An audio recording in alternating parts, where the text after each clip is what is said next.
ஒரு காலத்தில் கொடிக்கட்டி பறந்துட்டு இருந்தார் பிரபு சாலமன். இப்போ எங்கே போனார் என்ன ஆனார்னே தெரியல. ஃப்ரான்ச்சைஸ் பண்ணுற நிலைமைக்கு வந்துட்டாரு. நல்லவேளை அவருடைய படத்தையே ஃப்ரான்ச்சைஸாக வந்து பண்ணியிருக்காரு. கும்கி 2ன்னு ஃப்ரான்ச்சைஸ் பண்ணி வச்சிருக்காரு. இந்த படத்தில் சைல்டு ஆர்டிஸ்டாக ஒரு பையன் நடிச்சிருந்தாப்ல. அந்த போர்ஷன் தான் வந்து படத்துல நல்லா இருந்துச்சு. மித்த எந்த போர்ஷனுமே வந்து பார்த்தீங்கன்னா ரொம்ப பெருசாக ஒர்க் ஆகவே இல்லை. அதுவும் அர்ஜுன் தாஸை வந்து காமிச்சாலே இவர் வில்லை அப்படின்னு வந்து மக்கள் நம்பிடுவாங்கன்ற மனநிலை பிரபு சாலமன் வந்து எழுதுறாரு அப்படின்றது எனக்கு பெரிய வருத்தமான ஒரு விஷயமா இருக்கு. ஏன்னா மைனா இந்த மாதிரி படங்களை வந்து எடுத்த ஒரு ஆள் எப்படி இப்படி ஒரு டோனுக்கு மாறினாரு அப்படின்னு எனக்கு தெரியல. ஒரு அறிமுக கதாநாயகனா ஒரு ஆளை போட்டு எந்த இடத்துலையுமே வந்துட்டு தேர்ச்சி பெறாத ஒரு நடிப்புனால அந்த படம் வந்து பயங்கரமா டவுன் ஆயிடுச்சுன்னு சொல்லுவேன். இந்த யானையை வச்சு பண்ண ஒரு சில ஆக்ஷன்ஸு, அப்புறம் அதோட அந்த பிஹேவியர்ஸு, அதை வச்சு பண்ண விஷயங்கள் மட்டும் படத்தில் ஓரளவுக்கு பார்க்குற மாதிரி இருந்துச்சு. முதல் பாதியில் அந்த சைல்டு ஆர்டிஸ்ட் ஒரு சில விஷயங்களை வச்சு இன்ட்ரோல் பேக் வரைக்கும் கொண்டு போயிட்டாங்க.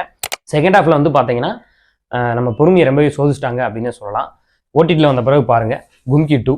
நன்றி, வணக்கம்.